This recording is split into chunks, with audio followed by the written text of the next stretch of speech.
Hello student, पिछले video lecture में हम पढ़ रहे थे लिगेंडों के प्रकार। उसी को हम आगे बढ़ाते हैं और हमने पिछले लेक्चर में एक दंतुक लिगेंड के बारे में पढ़ लिया था। दोबारा से देखते हैं कि लिगेंडों के प्रकार।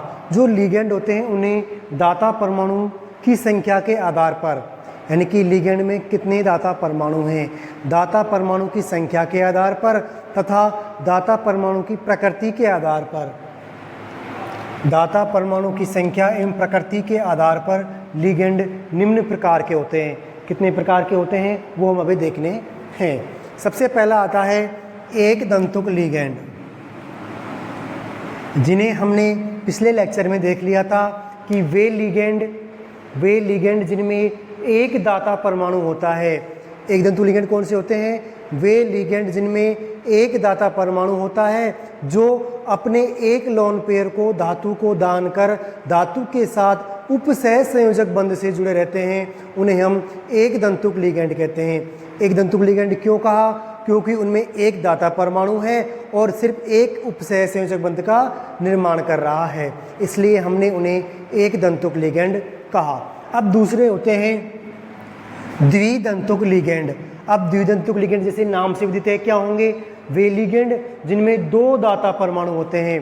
दाता परमाणु कितने होते हैं? दो दाता परमाणु होते हैं और ये धातु को दो लोन पेयर दान करके धातु के साथ दो उपसह संयोजक बंधों से जुड़े रहते हैं। तो इस प्रकार के लिगेंडों को हम द्विदंतुक लिगेंड कहते हैं।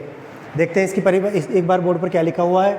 द्विदंतुक लिगेंड वे लिगेंड जिनमें दो दाता परमाणु होते हैं, जो अपने दो लोन पेयर धातु को दान करके धातु के साथ दो उपसह संयोजक बंधों से जुड़े रहते हैं, द्विदंतुक लिगेंड कहलाते हैं।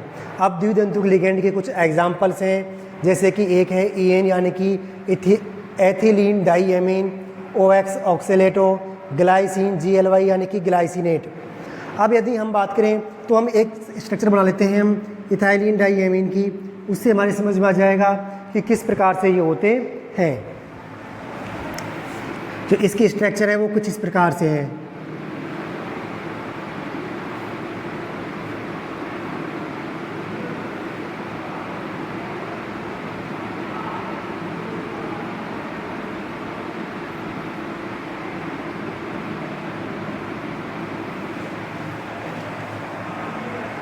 ये एथिलीन डाईएमीन की स्ट्रक्चर है।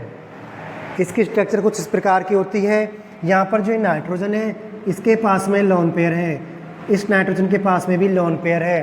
तो देखते हैं कि वे लिगेंड जिनमें दो दाता परमाणु, एक नाइट्रोजन ये दाता परमाणु है, एक नाइट्रोजन ये दाता परमाणु है, यानी कि इसमें दो नाइट्रोजन दाता परमाणु हैं, जो अपने दो लोन पेयर, एक लोन पेयर ये हो गया, दूसरा लोन पेयर ये हो गया, धातु को दान करके धातु के साथ दो उपसह संयोजक बंध बनाते हैं।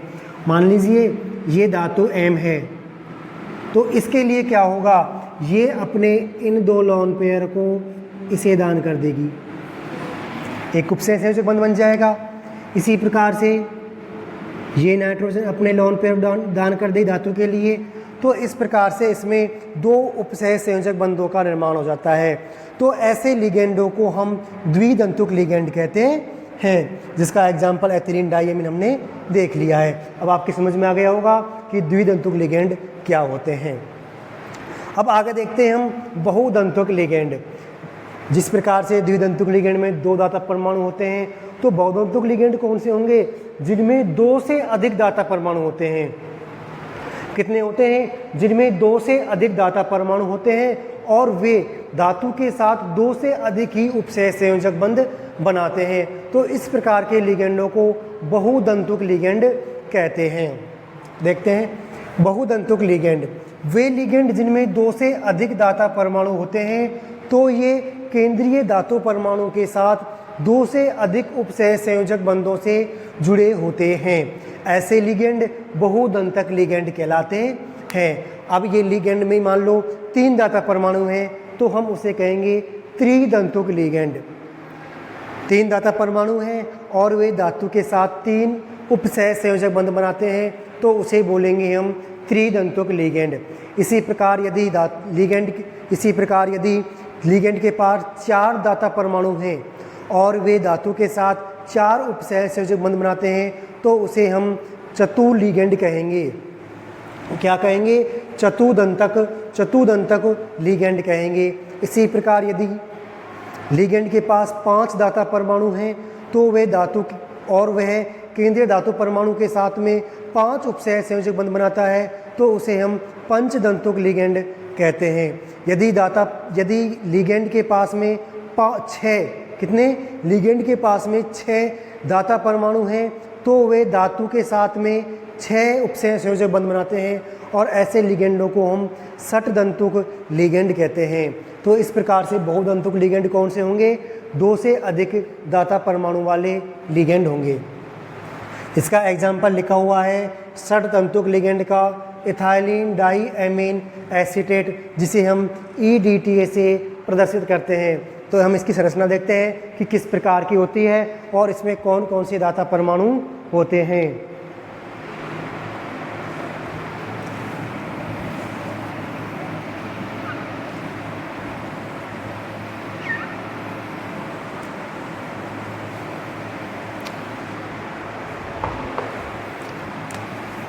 देखते हैं EDTA की संरचना कुछ इस प्रकार से होती है।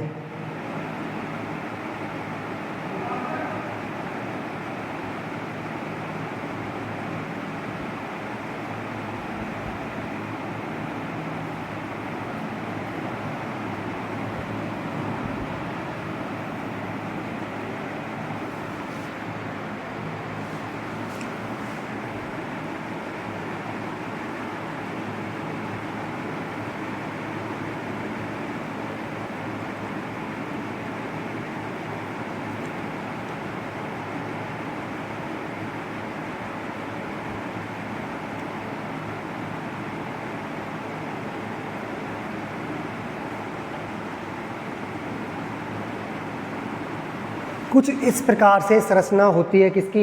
EDTA की। सॉरी, इसमें थोड़ी गड़बड़ हो गई।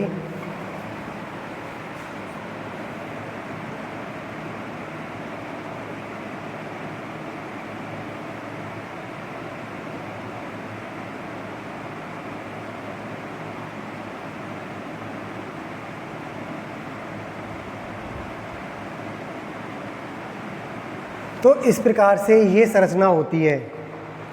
अब इस संरचना में हम देखते हैं कि कितने दाता परमाणु हैं। यहाँ पर जो आपको ये ऑक्सीजन नाइट्रोजन दिखाई दे रहे हैं, इसके पास दाता लोन पेयर हैं, इस नाइट्रोजन के पास लोन पेयर हैं और ये इनको दान करके धातु के साथ उपसह संयोजक बंध बना सकते हैं। तो यहाँ पर 2 नाइट्रोजन दाता परमाणु हैं।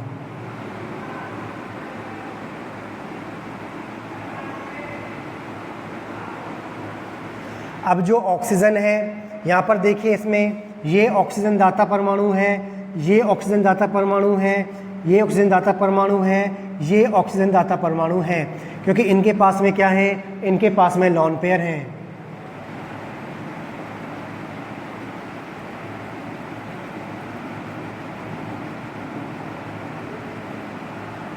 तो ये अपने लोन पेयरों को दान कर सकते हैं। तो इसमें 4 क्या हो गए?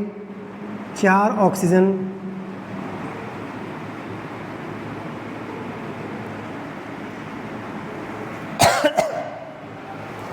ऑक्सीजन दाता परमाणु हो गए।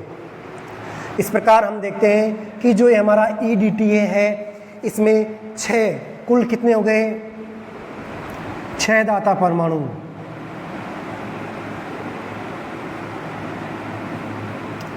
और ये 6 दाता परमाणु एक साथ ही धातु के साथ में 6 उपसह संयोजक बंधों से जुड़े होते हैं। तो ये एग्जाम्पल होता है षटदंतुक लिगेंड का। इसमें क्या है? 6 दाता परमाणु हैं। अब अगला आता है एक और प्रकार है लिगेंडों का, वो है कीलेटिंग लिगेंड। कौन से? Chelating ligand. जो ये लिगेंड होते हैं कीलेटिंग लिगेंड, इनको जो नाम दिया गया है वह दाता परमाणु की संख्या के आधार पर नहीं दिया गया, बल्कि प्रकृति के आधार पर दिया गया है। किस प्रकार से दिया गया है? कि द्विदंतुक लिगेंड या बहुदंतुक लिगेंड। क्या बोला हमने? द्विदंतुक लिगेंड या बहुदंतुक लिगेंड जब केंद्रीय धातु परमाणु के साथ एक से अधिक उपसह संयोजक बंध बनाते हैं। ये तुम्हें पता है, यदि द्विदंतुक या बहुदंतुक लिगेंड है, द्विदंतुक है तो वह 2 उपसंयोजक बंध बनाएगा, बहुदंतुक है तो वह 2 से अधिक बनाएगा। तो वही यहाँ पर लिखा है कि केंद्रीय धातु परमाणु के साथ एक से अधिक सहसंयोजक बंध बनाते हैं तो एक चक्रीय संरचना या वलय बनती है जिसे हम कीलेट कहते हैं, और ऐसे लिगेंडों को कीलेट लिगेंड कहते हैं। देखते हैं किस प्रकार से इसको हम समझते हैं। इस डाई एथिल एमीन वाले एग्जाम्पल में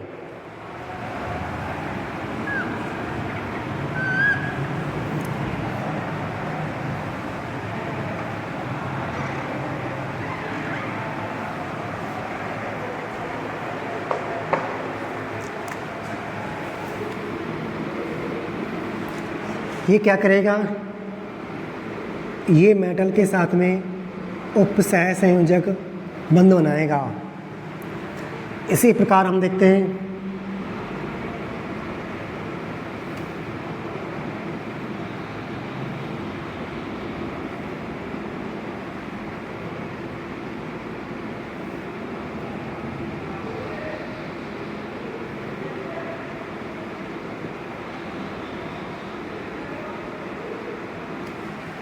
ये बंध बनाते हैं, यानी कि धातु के साथ में एथिलीन डाईअमीन द्विदंतुक लिगेंड है तो इसने 2 उपसह संयोजक बंध बनाए। दूसरा एक लिगेंड और है, यही एथिलीन डाईअमीन का दूसरा लिगेंड है, इसने भी 2 बंध बनाए हैं। तो हम क्या देखते हैं कि यहाँ पर ये एक पूरी की पूरी वलय बन गई है। कैसे? ऐसे ऐसे ऐसे ऐसे और ऐसे एक वलय बन गई। इस वलय को हम बोलते हैं कीलेट। क्या बोलते हैं हम? कीलेट बोलते हैं इस वलय को।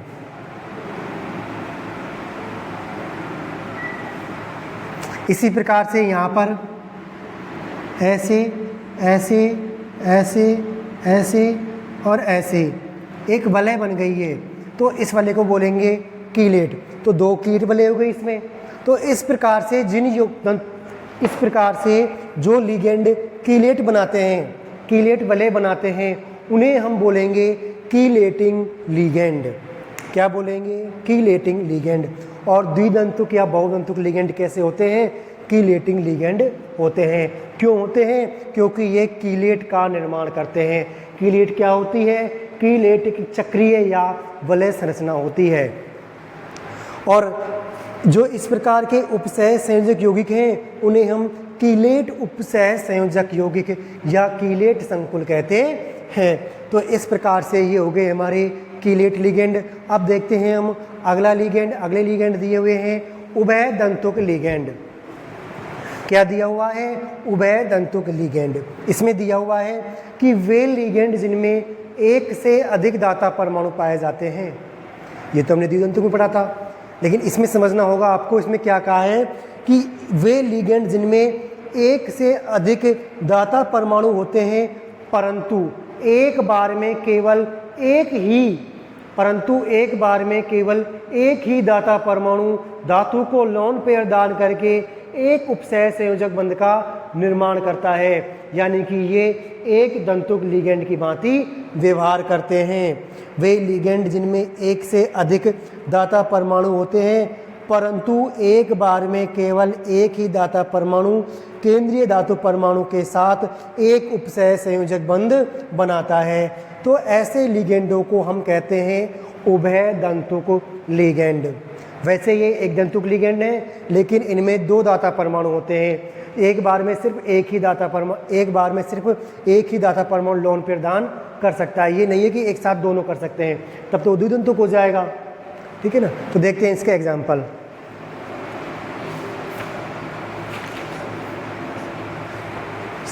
इसका एग्जाम्पल है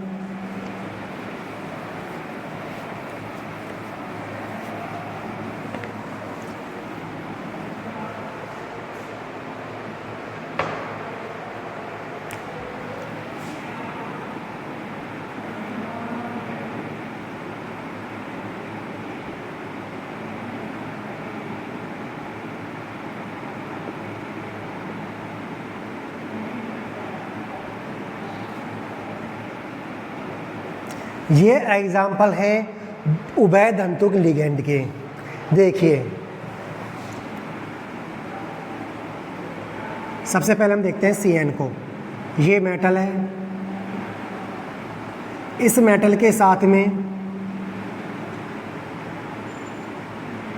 इस प्रकार से बॉन्ड बने। CN इस प्रकार से बॉन्ड बना सकता है या फिर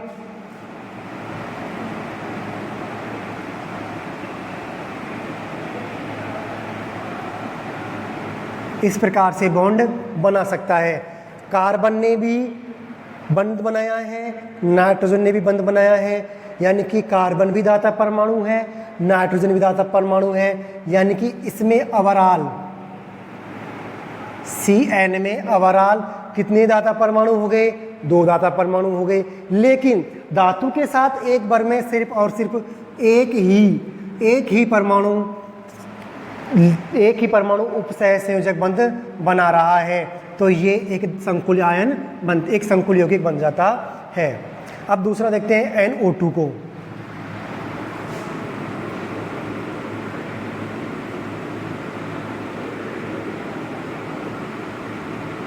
एक तो ये संभव है कि नाइट्रोजन मेटल के साथ बॉन्ड बनाए, ऑक्सीजन, या फिर ये संभव है कि नाइट्रोजन बॉन्ड बनाए। तो यहाँ पर नाइट्रोजन भी दाता परमाणु है और ऑक्सीजन भी दाता परमाणु है, लेकिन एक बार में सिर्फ एक ही बॉन्ड बनाता है, इसलिए हम इसे भी क्या बोलेंगे? इसे भी हम उभयधन्तुक लिगेंड बोलेंगे। अगला देखते हैं।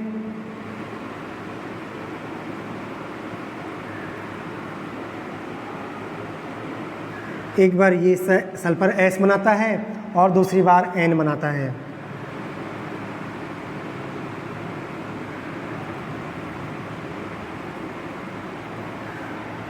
तो कुछ इस प्रकार से उभयधन्तुक लिगेंड के द्वारा उपसह संयोजक बंध बनाए जाते हैं। आप देख सकते हो कि CN में भी 2 ही हैं, दोनों परमाणु बंध बना रहे हैं। यहाँ पर कार्बन ने बनाया, यहाँ पर नाइट्रोजन ने बनाया, यहाँ पर ऑक्सीजन ने बनाया, यहाँ पर नाइट्रोजन ने बनाया, यहाँ पर सल्फर ने बनाया, यहाँ पर नाइट्रोजन ने बनाया।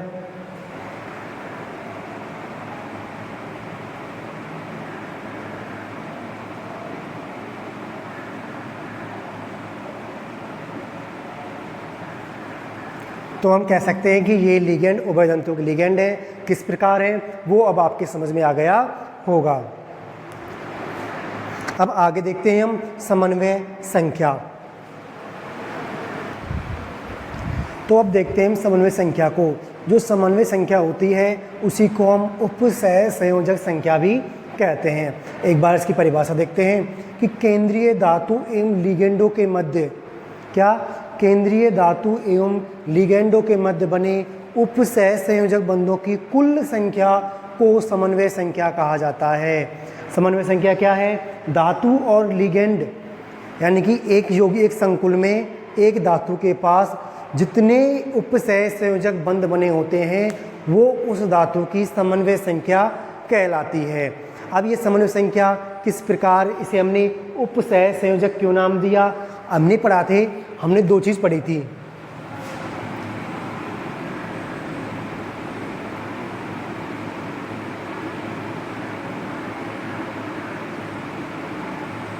समन्वय मंडल या उपसह संयोजक सत्ता, ये क्या थे? समन्वय मंडल।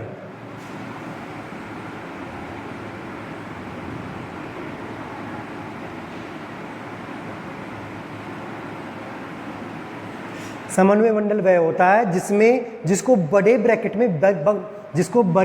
में बंद किया जाता है। ये क्या है? समन्वय मंडल है या उपसह संयोजक सत्ता है। तो इस बड़े ब्रैकेट के अंदर जितने भी परमाणु हैं या फिर जितने भी लिगेंड हैं वो धातु के साथ में कितने उपसह संयोजक बंध बना रहे हैं, उन उपसह संयोजक बंधों की संख्या ही क्या कहलाएगी? समन्वय संख्या या उपसह संयोजक संख्या।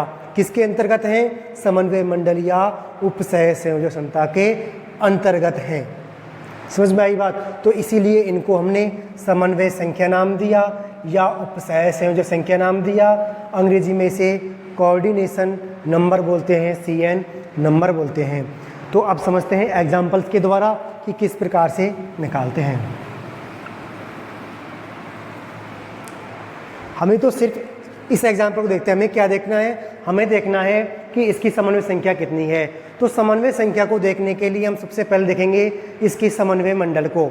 समन्वय मंडल बड़े ब्रैकेट के अंदर है, उस ब्रैकेट के अंदर कितने लिगेंड हैं, उस ब्रैकेट के अंदर 6 लिगेंड हैं और 6 कैसे लिगेंड हैं, एक दंतुक लिगेंड हैं। तो कोबाल्ट धातु के साथ में ये लिगेंड कितने उपसह संयोजक बंध बना रहे हैं, 6 उपसह संयोजक बंध बनाएंगे। क्यों? क्योंकि प्रत्येक एक दंतुक लिगेंड है और प्रत्येक एक उपसह संयोजक बंध का निर्माण करता है। तो कुल कितने लिगेंड हैं, 6 लिगेंड हैं, तो कितने उपसह संयोजक बंध बन जाएंगे, 6। तो इसकी समन्वय संख्या कितनी होगी, 6 हो जाएगी। क्यों हो जाएगी? क्योंकि इनमें 6 उपसह संयोजक बंध हैं। अगले एग्जाम्पल देखते हैं।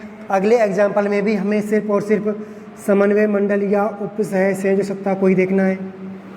इसके अंतर्गत अमोनिया के 6 लिगेंड हैं, अमोनिया के 6 लिगेंड हैं। तो हम देखते हैं कि ये अमोनिया के लिगेंड कैसे होते हैं, एक दंतुक लिगेंड होते हैं, यानी कि ये आयरन के साथ में एक उपसह संयोजक बंध बनाते हैं। तो ये कितने हैं, 6 हैं। तो कुल उपसह संयोजक बंध कितने हो गए, 6 बंध हो गए। तो इसकी समन्वय संख्या कितनी हो गई, समन्वय संख्या 6 हो गई। अगला देखते हैं यहाँ पर कि यहाँ पर Ag के साथ में अमोनिया के दो लिगेंड हैं। तो कितने उपसह संयोजक बंध बनेंगे, 2 उपसह संयोजक बंध बनेंगे।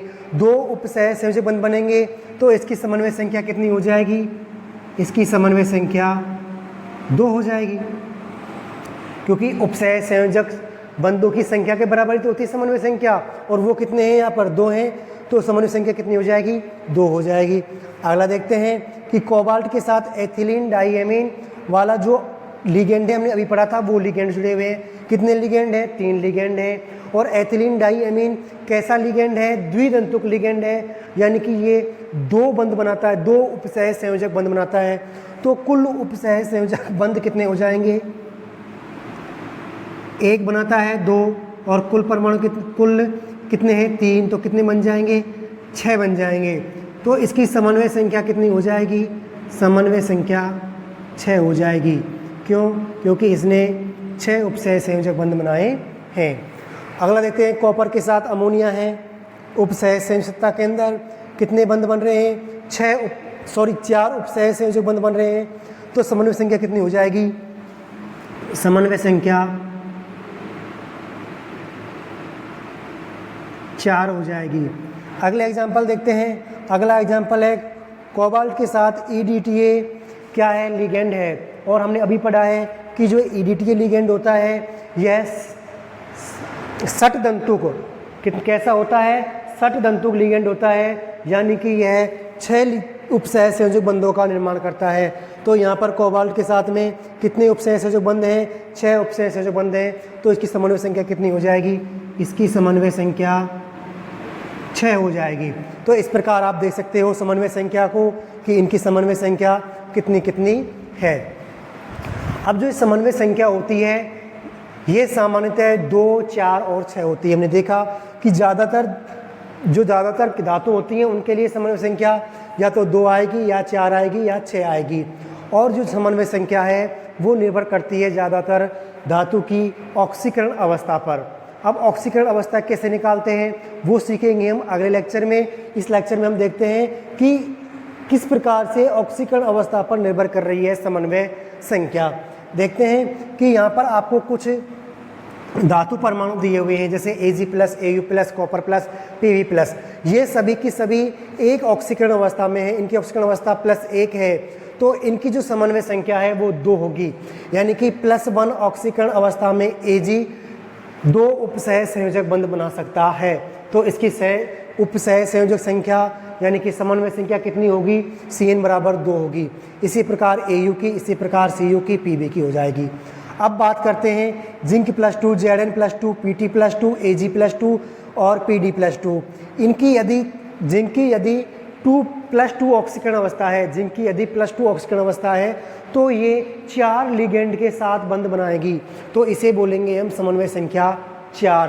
तो इस प्रकार की ऑक्सीकरण अवस्था में ये धातुएं समन्वय संख्या 4 दर्शाती हैं। अब देखते हैं कोबाल्ट +2, निकल +2 और कॉपर +2। ये सभी की सभी अपनी +2 कोबाल्ट +2 ऑक्सीकरण अवस्था में, निकल +2 ऑक्सीकरण अवस्था में, कोबाल्ट +2 ऑक्सीकरण अवस्था में समन्वय संख्या 4 व 6 दोनों दर्शा सकते हैं, या तो 4 दर्शाएंगे या 6 दर्शाएंगे। अब देखते हैं हम अगला, ये आपको याद रखना है, ठीक है ना, ये आपको याद रखना है, ये आपको वैसे याद हो जाएंगे कि एक के लिए 2 है, 2 के लिए 4 है। अब देखते हैं iron +2, iron +3, Au +3, Pt +4, Pd +4, ये सभी समन्वय संख्या 4 दर्शाते हैं। तो इस प्रकार से हम देख सकते हैं समन्वय संख्या, और इस समन्वय संख्या ही निर्धारित करती है अणु की ज्यामिति।